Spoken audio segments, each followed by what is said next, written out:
In marketing, using data can feel creepy or overreaching to customers. Content that's overly personal might be a turnoff rather than appreciated. So how do marketers balance data with emotional relatability? Marketing and sales are full of myths, misconceptions, and sometimes even flat-out lies. So join us as we get out of the echo chamber and chat with an agency veteran about how to balance storytelling and data to win in the increasingly competitive marketplace of tomorrow. Hello and welcome to the Rethink Marketing Podcast, where we try to share practical best practice with today's marketing leaders. I'm Paul Frodge, joined by Mr. Marketing, and for today's episode, the century of sending soothing signals, Colin Jeffries. Colin, how's it going today? Paul, I am doing great. I love that you blended century and soothing because I feel like centuries provide an element of security and just a level of feeling like things are going to be okay, as does soothsaying. So well played there. Strong alliteration. Absolutely. Soothing, I looked it up before the podcast, means truth, right? So That's exactly right. Looking forward to today's conversation with Ian, if you want to tee that up. Absolutely. We are joined today by Ian Baer, founder and chief soothsayer of the strategic insights platform and marketing consultancy Soothe. He has been solving marketing's greatest challenges for over 3 decades. He has been an agency president, chief creative officer, and chief strategy officer for various agencies. He was named to Campaign US Digital 40 over 40 and is a contributor for outlets including Adweek, Ad Age, Fortune Magazine, and, of course, the Wall Street Journal. He is a frequent speaker at national industry conferences and sits on the Customer Experience Advisory Board at Ithaca College. Plus, he got to work with the legendary Bill Baer in his early career. He believes that to be successful, you have to embrace the opportunity to be a light in a dark place. Welcome to the Rethink Marketing Podcast, Ian Baer. Wow, thank you. I feel so well researched. Well, we do like to come into these conversations and really optimize our time together. So appreciate all the work that you've done and really excited to dive in. I love that. You found the Bill Baer story. Sometimes when I want to come up with an example of, how long have I been in advertising? One good answer is, I worked with the guy who wrote I'd Like to Teach the World to Sing. And actually got to watch his amazing client management skills, among other things. He really had quite a knack for building trust bonds with clients. I like to think from so many of the people I was exposed to in my career, I took at least one gift away from so many of them. And I think from Bill Baer, actually, although he's a legendary copywriter, I remember his grace. That's fascinating. And I unfortunately did not have the opportunity to work with him, but as a marketing legend and a creative legend, it seems natural that his understanding of audiences and of customer needs and of just emotional connectivity would play out in the way that he managed clients. So that's really, really neat to understand and to hear. Very much so. And look, in the way he marketed with empathy, perhaps before it became fashionable or, what I've dedicated my practice to. Absolutely. Well, interesting. 35 years in the advertising agency space, or around 35, I think is what I was able to research. How have you seen it evolve? I mean, what we're seeing agencies do and how we're seeing them service clients today with content, with AI, it goes way beyond just media purchasing and those sorts of things. Ian, just curious to hear your take on the history and the evolution. Well, I certainly saw a lot in those decades in the agency space, and I was fortunate to never really get typecast in terms of an agency model. I started in direct marketing. I eventually moved into brand and digital. Was a founder at one of the first agencies dedicated to social media. So I've worn a lot of different hats, as well as you said, I've been an account guy, I've been a president, a strategist, a creative. And I've seen it from so many different angles. And I think it has evolved in many ways. And there are some ways in which maybe I think it's lost a step here and there, or at least certain types of agencies have. Because I think it all goes hand in hand. There's been a technological evolution that has taken place right under all of our feet. And again, if I think about how I started as a data-driven marketer in 1987, right? And what that meant back then, what did data really mean? It might mean that we were, using a mailing list.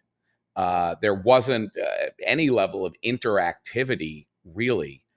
And as it has evolved, data and technology have played such a role in really helping advertising see its potential. Because if you think about what advertising really is, elementally, go back 150 years ago, and it was just a scalable, repeatable form of one-to-one selling.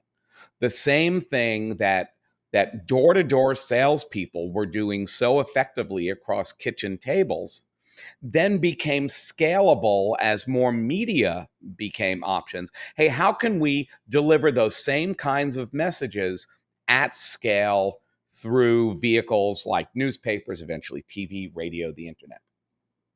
And then data enters into that. And now there's the ability to both target the message, but also to use information in a closed loop way, where I'm learning from the person that's interacting with my brand. And based on what I am picking up, those signals, I'm able to feedback things that are more appropriate to what they're looking for. That's a great segue, Ian, into looking at some research and some of the things that you've talked about in the past too. With the effectiveness of marketing seems to be declining, but yet we have so many more data points to be able to optimize. So, interested in your thoughts there. Yeah, that's such an important point that you bring up, and it's kind of shocking and disappointing. We should be so much better at this than we have ever been. I just saw a stat the other day that showed marketing effectiveness overall in the last 2 years alone is down over 60%. The DMA published that stat. And we're looking at some of it is just the increasing cost of reaching somebody, right? Media costs have gotten so out of control as media options become more and more consolidated, and I think market prices being a bit fixed and tougher to negotiate and manage. At the same time, we're seeing people become less responsive. And you have to ask why that is. And certainly for us at Sooth, it's a big reason we started our business, because that conundrum made me sort of crazy. And here's the part that made me extra crazy. At the same time, I was reading all this data that showed marketing effectiveness was on the decline. I was experiencing results with clients that were better than anything I'd ever seen.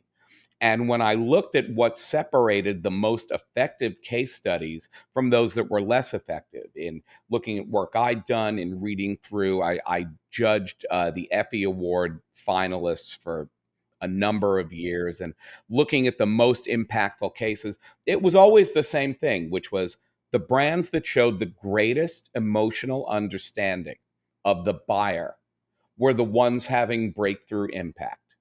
And the ones who were playing the CPM game and just trying to generate as many interactions as possible en masse at the lowest cost per interaction, those were the brands that were declining. And in some cases, seeing dramatic, 75% dips in performance marketing impact, seeing programmatic buys that just never found their way, never really saw the machine learning catch up with the marketplace behavior, to the point where clients would just pull the plug and say, look, I can't afford all this learning. So we really dedicated ourselves to helping brands gain that emotional understanding. And I think that is ultimately the best tool that marketers have to counteract this kind of homogenization of contact that unfortunately has become the way for far too many brands. Gartner published a study last year where they said more than 70% of CMOs say they don't have the budget to hit their goals. And I refuse to believe that that is a matter of insufficient budget. I think it's simply that we have all become so used to accepting this minimized, commoditized level of performance that everyone wants to throw more money at it when really we should just be expecting more from marketing. Because you know what? Customers do. And that's how we got in this position. Ian, how do you think about, or I guess how should marketing leaders think about the commoditization of their industries? I think about impulse buying has never been higher. People have never That's spent right. more or bought more frequently from an impulse perspective.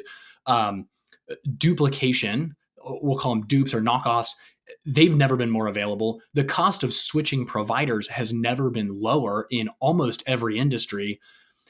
How do we think about, man, should I go into the duplication, knockoff, impulse buy, basically performance-based marketing arena, or should I focus on emotional connectivity? Because I love what you're saying, and emotional connectivity is not right for every brand. It's right for what I would consider more category leaders, premium brands, folks where their target audience values customer experience, et cetera. Just curious to hear how you segment those.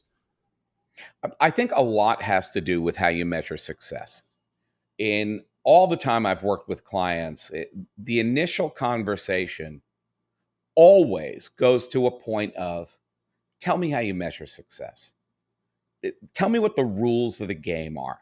And for a brand that measures success in annual customer value, lifetime customer value, customer loyalty and persistency, customer advocacy, those brands absolutely need emotional connection.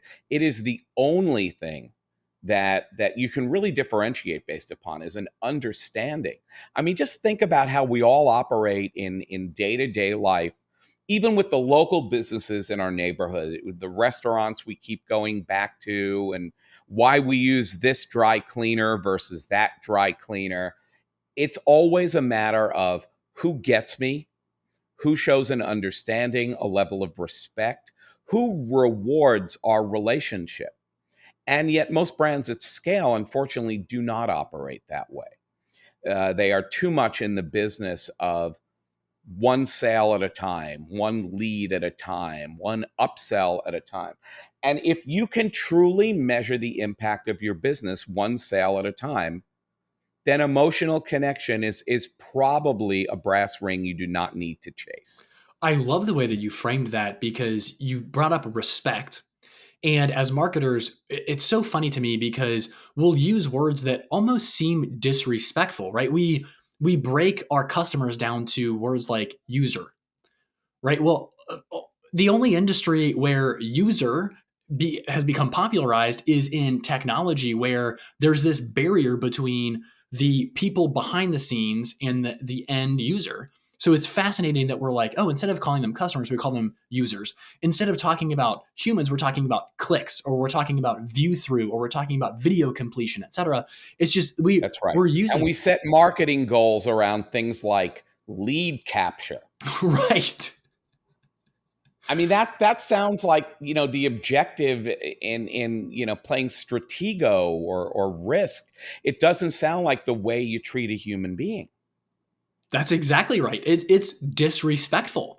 And so I love the way that you brought up the word respectful, because the opposite end of the pendulum then is disrespectful or disrespectfulness. And so as marketers, for us to strive to really emotionally connect with our customers, to have empathy for them, to respect them, et cetera. I mean, the language that we're using internally even has to change. I think that's very true. I think marketing has a tendency to speak in cold, cruel terms. Things like capture and conquest and I think you said in a keynote or something that marketers often use comic book villain language, and that really resonated with me. I think that's funny. Right. It's very true. But again, if we think about those brands that we have a different level of loyalty for, very often when I am speaking with a group, or recently a class I was lecturing at Rutgers University. I started with asking everyone to just come prepared with an example of the brand that they felt the most emotional attachment to.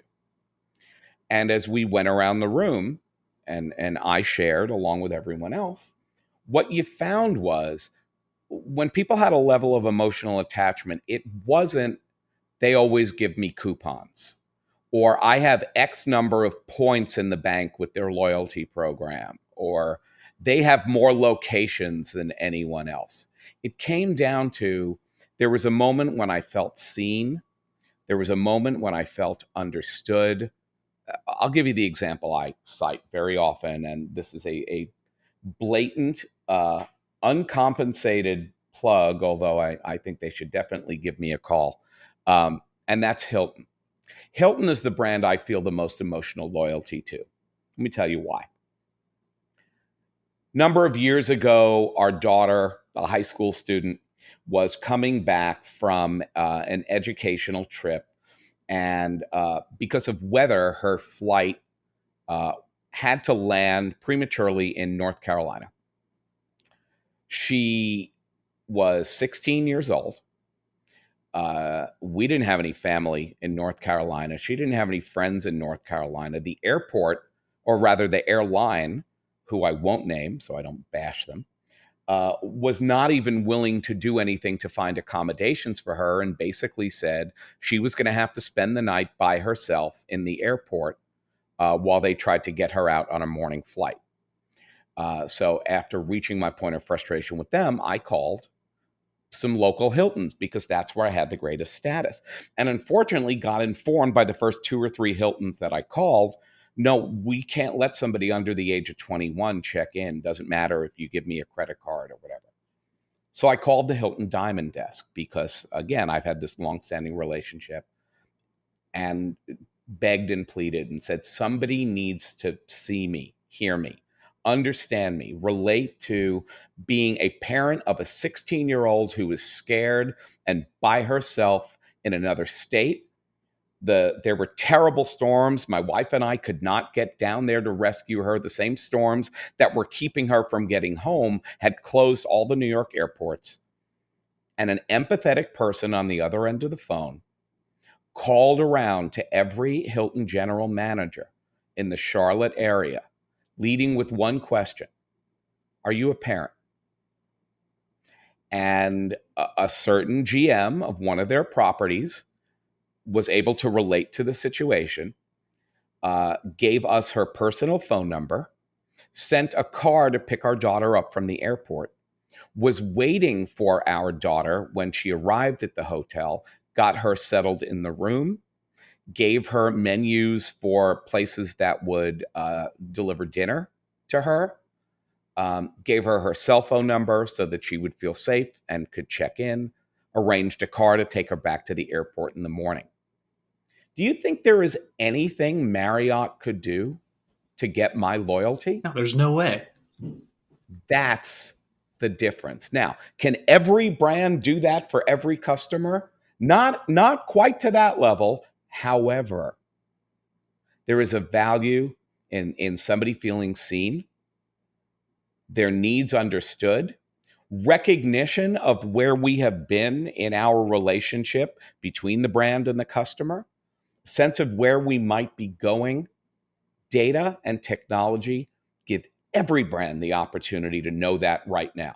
And brands that choose not to are choosing vulnerability, because it is way too easy, to your earlier point, to replicate a product, to replace a product, to dupe a product, to give me a better deal on a commodity. I don't look at the relative costs of hotel rooms when I'm evaluating. It's just which Hilton I'm going to stay at. And that's why. That's great. I'm sure that everybody has, a story that they can share about a brand, maybe not exactly the same as yours, Ian, but of the reason that they feel so connected. Interested to see, interested to hear maybe a couple other examples from your Rutgers class of maybe some other brands out there that, some examples from your students that they shared as well. I'm thinking back. There was somebody who described an experience with Nordstrom where they talked about having an odd size or an odd body proportion and having a Nordstrom shopper who understood which designers were and were not a good fit. And when new things came in that they thought would be suitable for this woman, the shopper would call. Now, of course, does the shopper have a very mercenary personal stake in that? Of course they do. They want that customer to come back and buy from there. But it made a difference. And, one of the best examples I've heard came from another hotel chain, not the one that's my favorite, but Ritz-Carlton. And you may or may not be aware that Ritz-Carlton has a policy where they keep handwritten notes on guests to understand what they ordered for dinner. Do they like red wine or white wine? How do they travel to and from the airport? Little notes. And those actually get input into the database and remain in the permanent record. So anyone they call into, if they call into the national reservation system, there are little notes about the fact that, I like fresh fruit in my room or whatever the case may be. And again, everyone has the ability to do something to help a customer feel seen. Well, and Ian, to your point, it has never in the history of humanity, it has never been easier for us to take competent, accurate notes, share those notes across the company, and then continue to update those. I think about even the simplest CRMs make that almost a no-brainer. That's right. And now, especially with all of the interaction data that we have access to, knowing how somebody solves problems, knowing how somebody looks for information, knowing not just transactional history, but how they see through impulses. We do have the ability to be much more empathetic and anticipatory. I think the greatest vehicle that marketers have to impact that impulse challenge is anticipating what somebody needs before they reach that moment of impulse. Um, a lot of people probably know that there's a reason grocery stores put all their unhealthiest foods in the checkout aisle, right? You're there and you came in for the things you wanted, but that bag of Cheetos looks really good and it's hanging right there, and they know that, and they know that is where you're kind of mentally wiped out from shopping. You have the least level of mental discernment after even a 15-minute shopping trip, and you have no filter. You're just going to pick things up on impulse. But if your impulse was satisfied preemptively, then you're a lot less likely. If a brand that's selling you, we'll take it away from consumables because I think appetites are appetites. But if I know something about the kinds of clothes that you tend to look for in a certain season, if I'm an apparel brand, I can go to you with very specific product recommendations, offers tailored to what you need before you happen to be scrolling through Instagram and see a shirt that you would have easily picked up a couple of weeks before if somebody just knew you were really into, Hawaiian shirts. And again, we put so much of an emphasis on customer centricity, but the reality is that never really came to fruition the way anyone expected, because that's only talking about how people buy. And what matters a lot more is how people live and how people decide and how people choose, and the sorts of priorities that are running through their mind when they wake up every morning. And when you understand those, you're in a much better position. So, Ian, I've got a question. So, going back to your Hilton example, and it's a twofold question. One is, what have you seen from the impulse buy? Is there a certain demographic or age group that is more of an impulse buyer? And then also, how can brands, we talk about lookalike campaigns and things like that on the digital side, right? So, how can brands effectively create lookalike campaigns for those impulse buys? Two great questions. Let's start with the nature of the impulse buyer. 10 years ago, only about 40% of people regularly bought things on impulse. And they tended to be younger. They tended to be people with more disposable income. Um, all of that's been erased. Now you have between 80 and 90%, based on whose data you believe, of consumers regularly buy on impulse. And Colin, I think you mentioned earlier, they're spending more too. So they're spending now an average of not $150 a month on impulse purchases, which was the case just a few years ago. Now people are spending about $300 a month on impulse buys. And by the way, anyone who thinks that's just like an e-commerce thing, or I got some ad flash in front of me, impulse purchases actually happen more frequently at traditional retail than they do online. So everyone buys on impulse now, and it's a matter of having too many ways to buy seemingly commoditized things just in the moment when the desire or the need is there. The other challenge is, if somebody's needs aren't being met, it's just way too easy for them to impulsively go in another direction.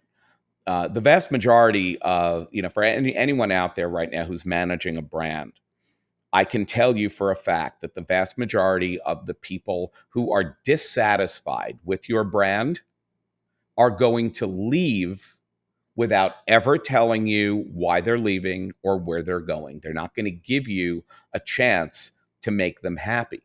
And the biggest reason for that is it's way too easy to just change horses, to just stop in the middle of that shopping cart, to just pull out of the spot in the parking lot, and go somewhere else to get the same thing. I think back to the pandemic when there was the famous cream cheese shortage that happened because of some manufacturing issues and some contamination issues, and you had a lot of people wanting to make their holiday cheesecakes, and they couldn't get their hand on especially Philadelphia cream cheese, which So what did they do? If you went to the store and the store didn't have cream cheese, you tried a new store for the first time, or you tried online grocery shopping for the first time. And what that does is it has a myth busting effect, because whatever brand used to be your go-to, whatever store, whatever, if you thought Philly was the only cream cheese in the world, then you tried a different brand of cream cheese in your cheesecake, and everyone told you it was awesome. Your brand loyalty has been busted a little bit by not being able to meet someone's need in the moment. So it's just way too easy to be disloyal. And that's one of the reasons brand loyalty is kind of fading away. Now, what can marketers do to take advantage of impulse? I really think more than any, impulse it's a commodity game. So you can just shoot it out at the media buy level and see who's doing the best job of getting the best CPM for the right target from Google or Meta or whomever else. Or you can work a little harder to meet that customer's need before the moment of impulse, so that when they're scrolling through and they see that thing, they either have already had their need met, or they understand that you have a point of difference. One of the big challenges with dupe products is it's really hard to for people to understand the difference between your full price pair of Uggs for $225 and the look-alike knockoffs that are being pushed by a social media influencer who's getting commissions from Amazon, and it's a $65 purchase price. it is really, really not only difficult for consumers to tell the difference, it's really hard, especially when those dupes are coming through credible customer service oriented platforms like Amazon. It's hard to pass up on those dupes. But if you're able to lock in your brand proposition before they come in contact with that dupe product, show a level of understanding, uh, it's really, I think, preempting that's the best opportunity. Once you're in the wild west of fighting for that same social media advertising impression, well, if you spent millions or tens of millions of dollars on brand equity, what the heck are you doing there at a position of parity with a no-name brand with no reputation that's got 1% of the customer base you have? Shame on you. That's a really interesting point too, is we we as marketers like to pass the blame. You mentioned earlier the CMO survey where they were basically saying finance isn't giving me the purse strings that I That's need. right. We blame audiences, we blame customer sentiment, we blame all sorts of things. But at the end of the Oh, day, if yeah. we have the reins of the brand, the go-to-market strategy, the sales funnel, etc., in a lot of instances, marketing controls pricing, which means we control margin, which means at some level we control the budget. So when I think about it, I just really appreciate the fact, Ian, that you're basically saying, "Hey, we are culpable as marketers. We need to step up and say, hey, my lunch is being eaten by somebody that has 1% of the customer base that I have. How do I step in and really own that?" What types of things are you hearing from marketing leaders that are really doing it well, where they're coming in and they're saying, we're going to dominate this market and continue to do that? I think of, Rolex as a great example. My perception of them, at least, is, I mean, I can go to Walmart or Amazon and I can get a watch for $12. But the difference between a watch and a Rolex is key here. And there are other brands that are doing this really well too. I think Lululemon's done it well. Peloton is doing it well. Lululemon's done it really well. And I love the fact that you brought up Lululemon because uh, they they were not always a very empathetic brand. If you think about the history of Lululemon, they were very comfortable for many years being exclusive and to an extent exclusionary, uh, unwilling to compromise on price, unwilling to recognize that a lot of people who wanted their product just couldn't afford it. And when I was actually doing a lot of work at the time with Gap, and Gap owns Athleta. And we were looking at Lululemon customers as potential, Athleta customers. And we really examined them deeply. And what we found was there was this huge market for used Lululemon. And we suggested to Athleta at the time, hey, we should really target people who are buying used Lululemon because they're being completely ignored by Lulu. They want to pretend like nobody's doing that. And actually, if you embrace them and say, look, you can buy new product from us at roughly the same prices as used Lulu, there's an opportunity there.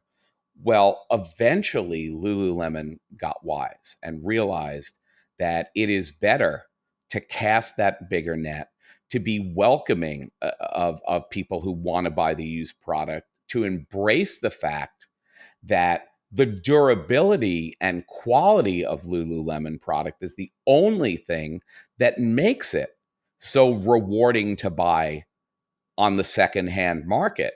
And once they actually started to embrace and own that marketplace, they engendered a completely different level of loyalty. And again, by becoming an inclusive brand, just because people don't have the money to buy new Lulu yoga pants today doesn't mean they won't in 3 years. And you'd rather have them come in remembering you as the brand that did a solid for them when they couldn't afford to buy new. So I think that actually, I love that you brought them up. They're one of my favorite examples to bring up.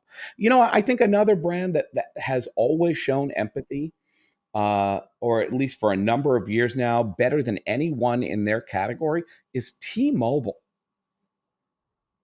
That is a fairly unfriendly category.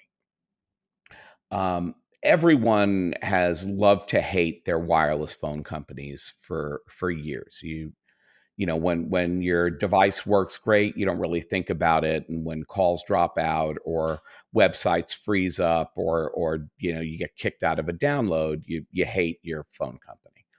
And Timo realized at a certain point, actually at a critical point in their existence, where they were bordering on bankruptcy, that they couldn't make all the problems of wireless go away, but they could make the biggest complaint go away, which was people's inability to get a new phone when they wanted one.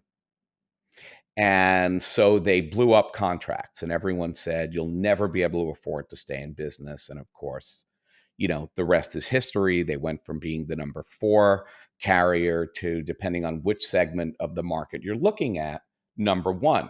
And then people said they'd never be a B2B brand. And of course, now they are eating the lunch of Verizon and AT&T in the business to business space as well. And it has always come out of leaning in and solving a problem. You don't have to solve every problem. Just show enough empathy to solve for the thing that matters to people. I think Discover Card has also done some extraordinary things, rather than wringing their hands over the fact that they tend to have less creditworthy customers, people with lower incomes, people who are newer to credit. They leaned into that and said, yeah, but if we treated those people better, if we gave them better trained customer service reps and didn't just kick them out to an automated system where they can't actually get a human being to solve their problem, if we give the person who left their credit card in the bar they crawled out of at 4 a.m. the ability to freeze their card in the morning once they come to, little things like that made a very unfriendly business very friendly to those customers. And I think there are many ways brands can show empathy. I think Domino's has done a really good job of showing empathy and continue to, from the reinvention of their product to the truck that went out a few years ago and was repairing potholes, and just the honesty that they show in understanding that they'll never be perfect. But if you do a few things a little bit better, people really pay attention. Ian, how should marketing leaders, and I'll say this applies to people that aren't even in marketing, but business leaders in general, how should they go about ranking and prioritizing things that they actually can fix? Because the low-hanging fruit may not matter to customers as much. There might be commoditization or competitors that are doing a better job than we are in certain instances, but curious to hear your guidance there. Yeah. That's a great point. There's actually a specific workshop that I have run with many clients over the years where we break apart phases of the customer experience and we identify the points of greatest pain, and then we evaluate them on the basis of the opportunity cost, the degree of difficulty, the opportunity to differentiate competitively. And rather than trying to fix everything all at once, which you can't do, and by the time you take on an initiative that enormous, chances are the very insights that you built your solutions on have expired, right? So we would set up a quarterly agenda of improvements to implement. We would track the impact of those improvements and then only roll out the ones that were actually showing to do a better job of satisfying and growing customers. I think lean innovation has never been easier. I hate the notion of fail forward, but rapid learning and figuring out where the pain is, what you can fix and what you can't in a prioritized way makes a big difference. And look, it all starts with understanding who's buying from you. and what they really want and what they really need, how they see themselves, how they see your product as solving their problems. And that's one place I wish more brands would invest, to really understand not just who is buying your product, but why they buy from you, why they might buy from a competitor. And I think if you're built off that base of understanding, you're always going to come out better. Otherwise, you're just going to be constantly chasing what everyone else in your category is doing. I'm a little confounded by what I see and what I have seen over the last couple of years from Target. I feel like Target is always chasing others in the industry. And it's crazy because they reinvented mass retail a number of years ago. They made it fashionable, they made it fun.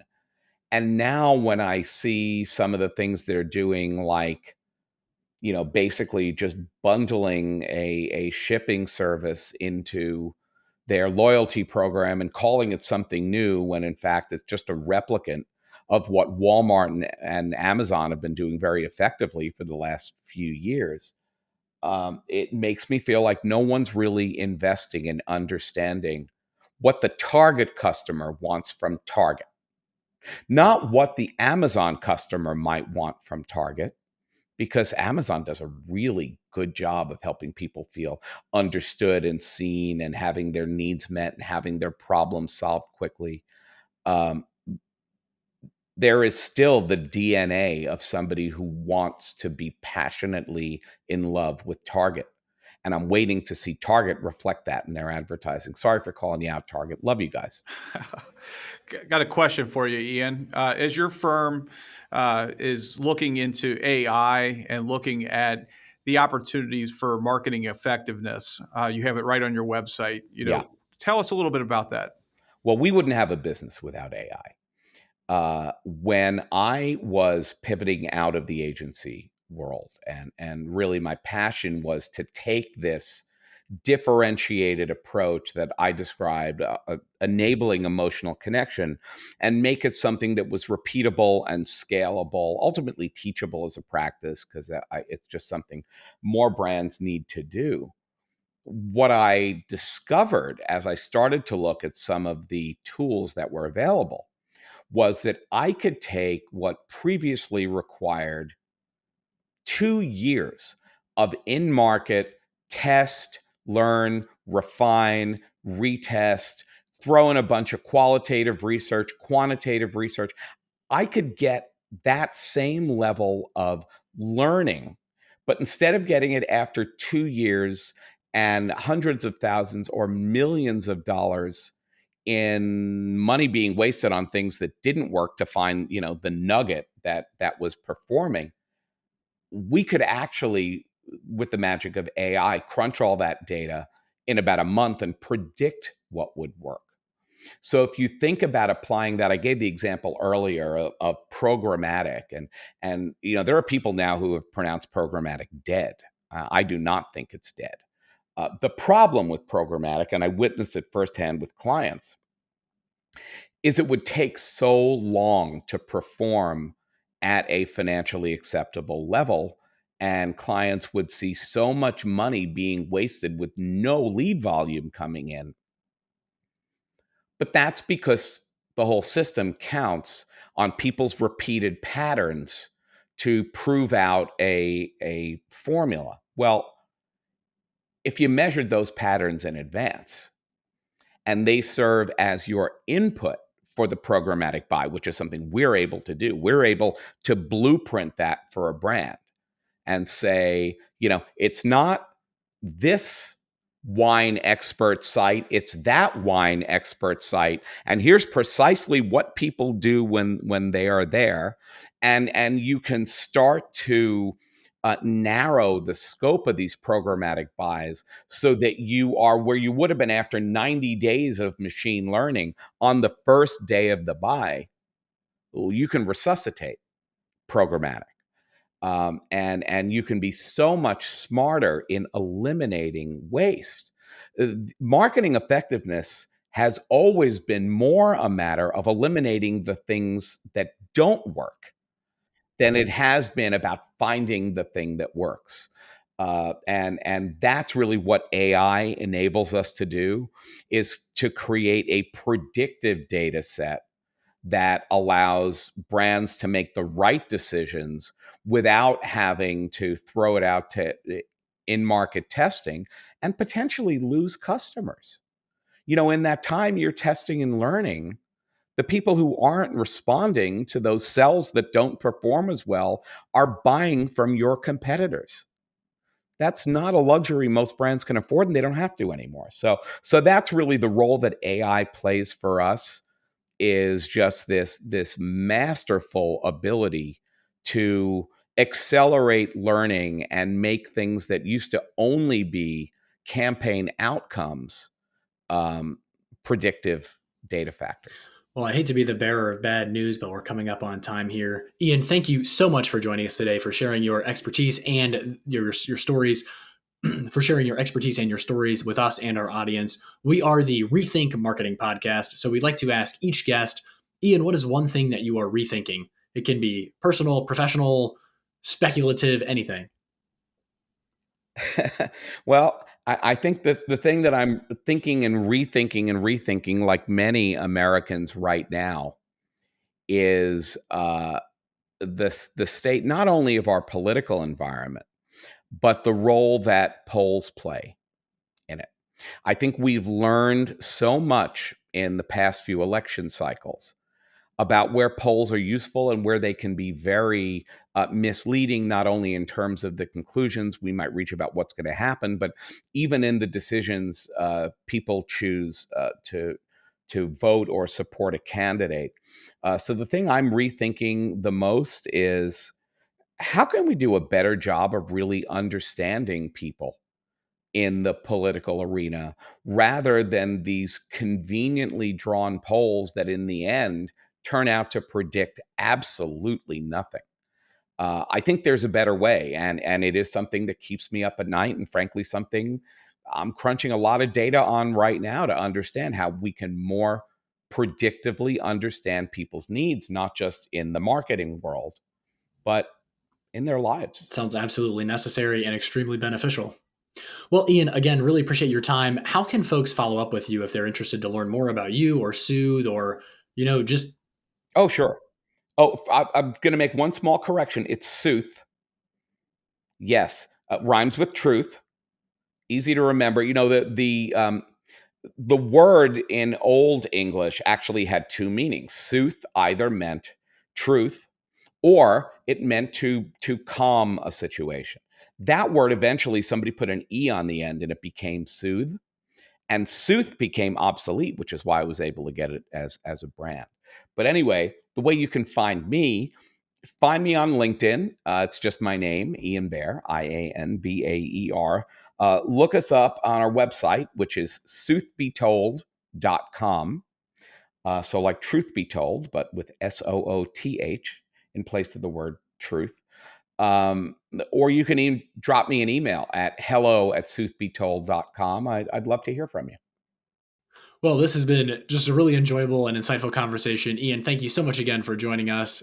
Everybody, we appreciate your attention. Until next time, keep rethinking those common assumptions and keep rethinking the balance of empathy with data, with AI, knowing your customers, and everything else that we talked about here today. So thank you, and we'll see you next time. Thank you so much for listening to today's episode. If people want to connect with us, where should they go, Paul? RethinkMarketingPodcast.com, Colin. What can listeners do to help us in return for the sage marketing wisdom and our pithy humor? They can help us by leaving a review on their favorite platform or sharing this episode with a fellow marketer to help them cut through the clutter. Well, until next time, keep rethinking those common assumptions.